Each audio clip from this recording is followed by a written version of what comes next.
Sur invitation du ministre sud-africain des Sports et des Loisirs, M. Fikile Mbalula, une délégation des officiels congolais conduite par les ministres Jean-Jacques Bouya, de l'aménagement du territoire et de la délégation générale aux grands travaux, et Léon Alfredo Pimba des sports et de l'éducation physique a séjourné à Johannesburg du 29 juillet au 2 août 2015. Accompagné de la présidente de la commission marketing du COJA, Mme Claudia Lembumba Sassou-Nguesso, les deux membres du gouvernement ont déployé une forte activité de marketing en faveur du pays et des Jeux africains qui pointent à un mois, incluant la participation au Forum All Africa Innovation Summit, des séances de travail personnalisées, les audiences et autres échanges professionnels. En 5 jours de travail, l'agenda sud-africain de la délégation congolaise pouvait se résumer en 6 scènes bien comblées. Première scène, la signature d'un accord de partenariat avec la chaîne CNBC pour un accompagnement technique avant, pendant et après les Jeux africains. Selon ce contrat, la CNBC s'engage à promouvoir les Jeux africains et le développement physique du Congo pour une visibilité dans ces zones d'influence. Effectivement, cette chaîne de renom a les compétences et les locaux visités par nos soins n'ont fait que nous en convaincre. Deuxième scène, celle du panel animé par les deux membres du gouvernement en présence des sommités de la NBA et du sport, présents dans cette salle polyvalente. Je suis fier d'avoir les Jeux africains ici au Congo-Brazzaville. Si nous voyons ces choses, ça vous montre qu'en Afrique, nous sommes en train de grandir, de croître en termes de NDPs. Je pense que donc nous avons beaucoup de joueurs à NBA qui sont nés en Afrique. Nous voyons même beaucoup de talents, des jeunes qui sont en train de venir ici à NBA Afrique.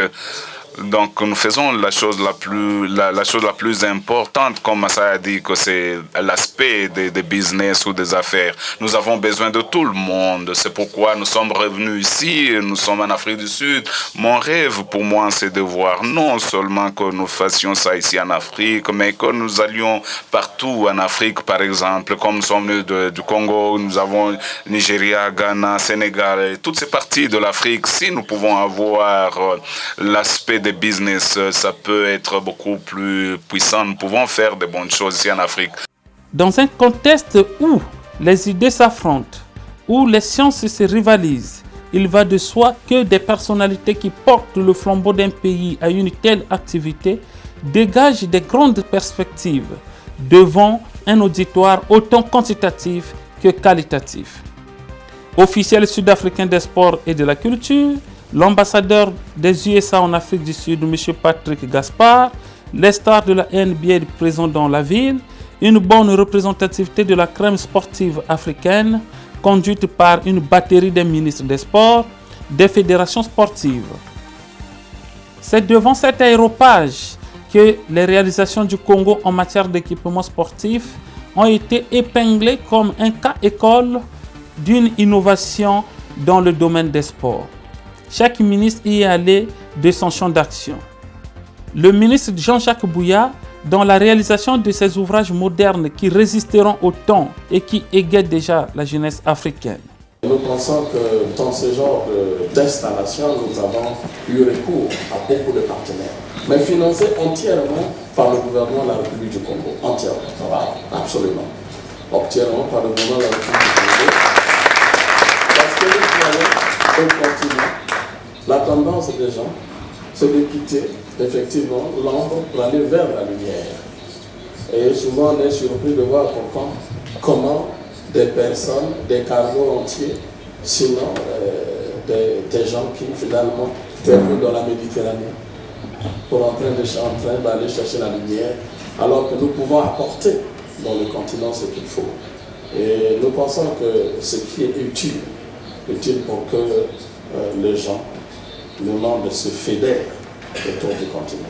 Mais l'Afrique commence à mettre en place ce qu'il faut pour aller vers ce développement.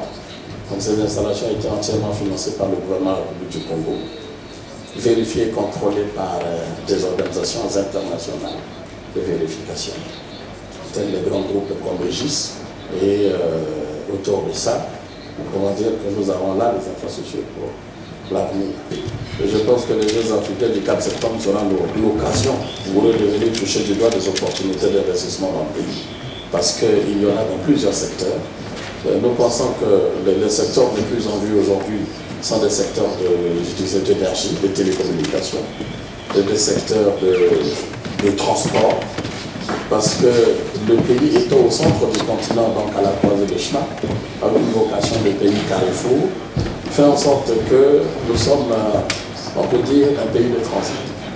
Le ministre Léon Alfred Opimba dans l'organisation et les préparatifs des Jeux africains. Comme dans toute chose, il faut s'engager à partir, bien sûr, d'une vision et puis opérer des choix.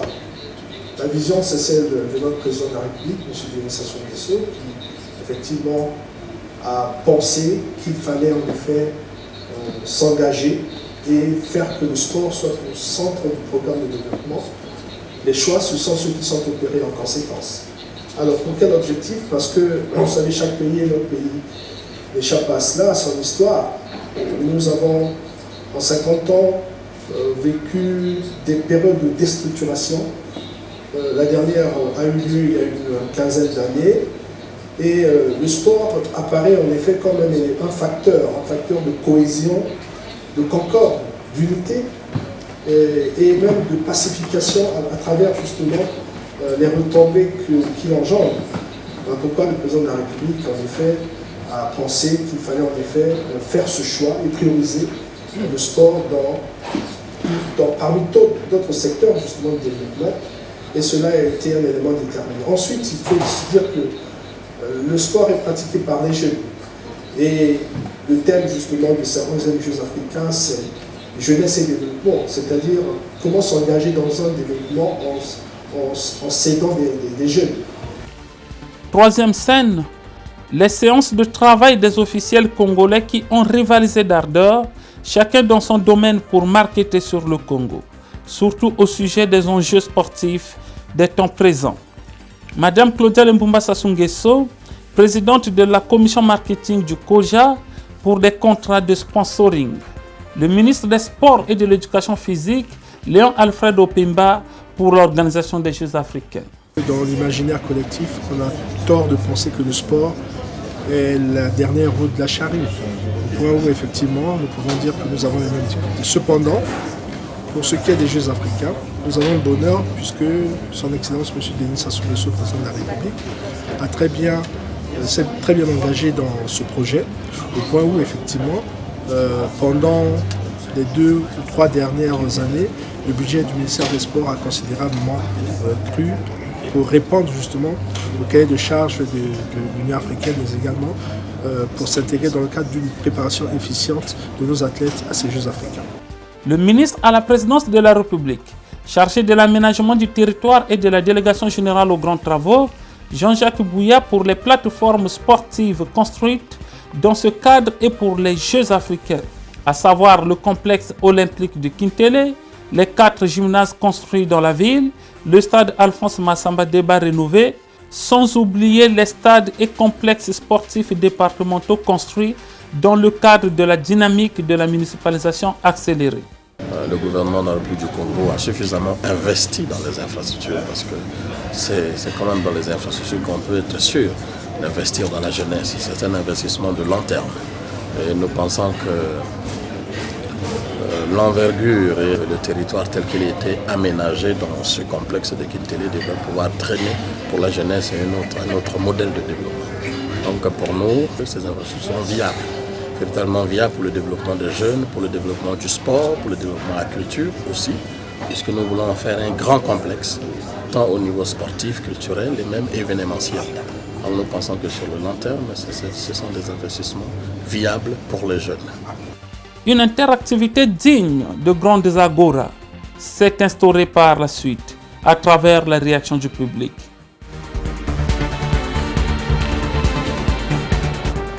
Quatrième scène, c'est la séance de travail que le ministre Jean-Jacques Bouya a eue avec le ministre à la présidence de la République sud-africaine, chargé de l'évaluation et du contrôle de l'action gouvernementale, M. Jif Padebe.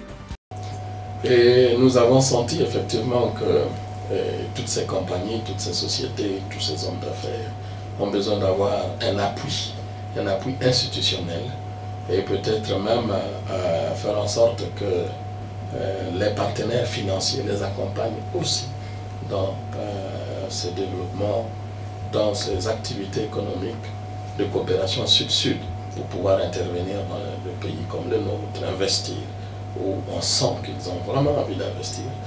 Et je leur ai dit simplement que demain je rencontrerai le ministre et je porterai donc votre message, de cette sorte que le ministre vous accompagne avec le gouvernement pour que nous ayons aussi comme une forme d'offensive positive des hommes d'affaires sud-africains dans notre pays pour davantage aller vers l'amélioration de cette coopération sud-sud.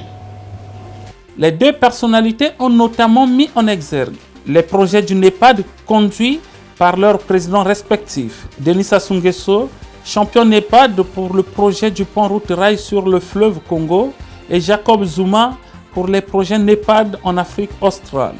Un bel exemple de la coopération sud-sud. We need to have African companies that must be involved in this conflict.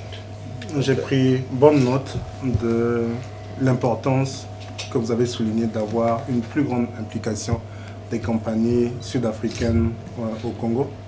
Je m'engage personnellement à faire le nécessaire de manière à ce que nous ayons de plus en plus d'intérêt des compagnies sud-africaines et nous allons prendre le soin à notre niveau d'identifier des compagnies précises qui seraient disposées à entrer, à établir des partenariats d'investissement avec des compagnies locales ou alors à travailler sur des projets concrets qui seront mis en œuvre au Congo. Cinquième scène, ce sont les audiences de travail que les ministres ont accordées aux entreprises désireuses d'investir au Congo, sans compter les contrats personnalisés. Le groupe 5, spécialisé dans la construction des infrastructures, lui a manifesté son intérêt pour le développement des projets de bâtiments et des travaux publics au Congo. La société Mosekedi and Associates, une ingénierie sud-africaine à 5 filiales qui souhaite investir au Congo en joint venture, en intelligence avec des sociétés locales.